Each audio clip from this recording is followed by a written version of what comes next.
কি গো নির্লজ্জ বেহা বেপর্দা নষ্ট নারী, জান্নাত কি মামুর বাড়ির মুয়া যে চাইলি আর পায়া গেলি? আর তুই কি বলছ? আমরা নবীজির গোলাম? আমরা নবীজির গোলাম না, আমরা নবীজির উম্মত।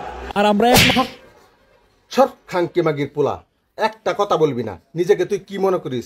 বীর মনে করিস? দুইটা বিওর আশায় নিয়ে ভিডিও বানাইতেছিস। মেয়েটা কি বলছো তুই শুনিস নাই?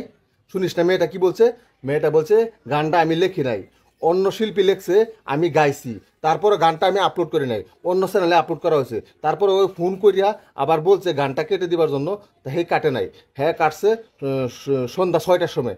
মেয়েটা সোশ্যাল মিডিয়ায় মাপছে। তুই শুনিস নাই? তুই কোনহানের বীর পুরুষটা, তুই কোনহানের নবীর উম্মত, আল্লাহর গোলাম। তুই জীবনে 1 বছরের মাঝে একদিন জ্ঞান মসজিদে দুষ দিয়া দেখস না, আর তুই নিজেকে দাবি করস তুই আল্লাহর বান্দা, আল্লাহর গোলাম না। মাঙ্গের নাতি সর। দেখ কি বলছে মেয়েটা। আমি অনেক নবীর শান গাই, আল্লাহ নবী নিয়ে অনেক গান গাই, কিন্তু কখনোই কোনোভাবেই ভুল হয় নাই। কিন্তু এই গানটা আমি গাইছি, আমি বুঝি নাই। আর অনেক শিল্পীর গাওয়া দেখছি।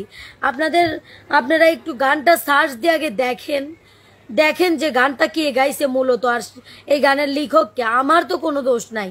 আমি এটা আমার দোষ একটাই, গানটা আমি গাইছি। আমি সত্যি এই গানটা সম্পর্কে আমার কোনো ধারণাই নাই।